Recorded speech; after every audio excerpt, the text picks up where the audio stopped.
quand je vais au Bahnhof. د اورګاډي په تمځای کې عمومي څوکۍ ایښي دي. کله چې زه هلته ورځم او غواړم کښېنم، سپین پوستي کسان هغه ځای پرېږدي او ځي. یو ځل په یوه تمځای کې 2 کسانو پر ما لاړې تو کړې. دا ټول اسانه نه و، خو بیا هم ما وزغمل. زه کله ناکله تمځای ته ځم او هلته له وړیا انټرنیټه ګټه اخلم. دا تمځای زما کور ته نږدې دی. Je m'asseye là, histoire de trouver un peu de wifi. Quand j'étais petit, کله چې ماشوم وم تل مې دا فکر درلود چې په یو مثبت اغیزناک کس بدل شم او د نورو لپاره بیلګه شم.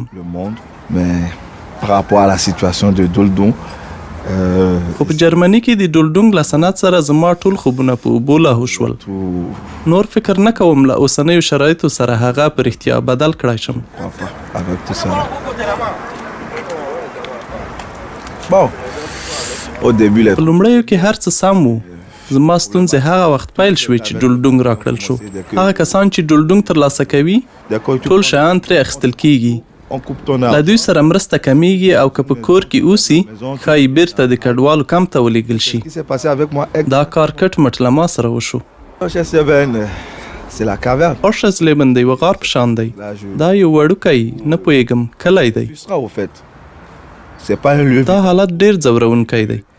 دا د هغه چا لپاره چې غواړي پرمختګ وکړي د اوسېدو وړ ځای نه دی. دلته سړی یوازې وي. څوک نه وي چې خبرې ورسره وکړي. حتی سپین پوستي کسان لرې درنه تښتي.